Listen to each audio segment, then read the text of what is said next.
here now Bjorn Lomborg, Copenhagen Consensus president and visiting fellow at Stanford University's Hoover Institution. He is also the author of this book, False Alarm: How Climate Change Panic Costs Us Trillions, Hurts the Poor, and Fails to Fix the Planet. Bjorn, great to see you this evening. Thank you so much for joining us.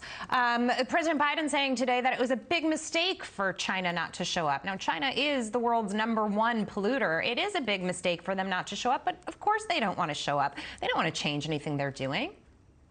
Exactly. Look, there's a lot of rich countries that want to tell the rest of the world, we got to go net zero.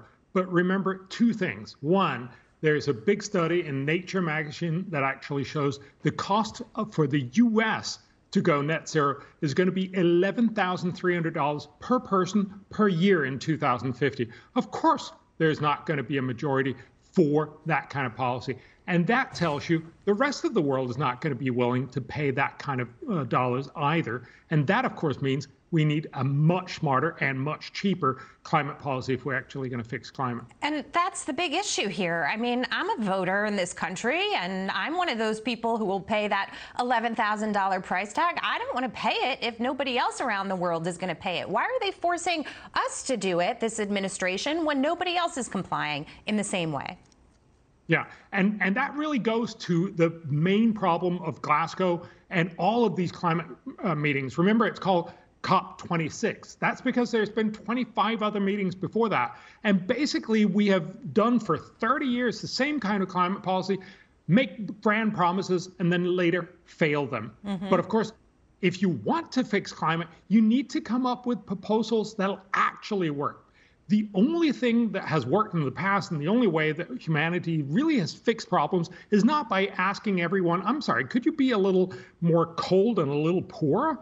The way you fix these problems is by asking people to get better innovation. If we could innovate the price of green energy down below fossil fuels, everyone would switch. So the trick here is to get green energy to become cheap enough. The true issue is that we haven't done it just yet. Obviously, people are working on it, and that's part of the problem. These things, Bjorn, they just take time. So when the president stands up there and says he's going to regulate the oil and gas industry more in this country right now as we wait for that to happen, I mean, it's absolutely ludicrous to think we're going to put our companies and our people out of business, again, when nobody else is complying or stepping up to the plate or innovating the same way we do. Oh, and by the way, you keep stifling what's happening in this country, and there's going to be less and less innovation.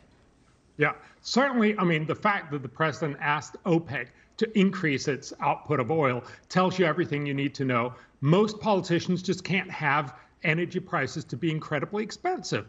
And of course, if you want to do standard climate policies, you exactly have to do that. You have to make energy more expensive. Instead of trying to do that, what we should be focusing on is making new green energy much cheaper, because that way we'll all be rich and fix climate. Bjorn, good to see you. Good luck with the book. Thank you.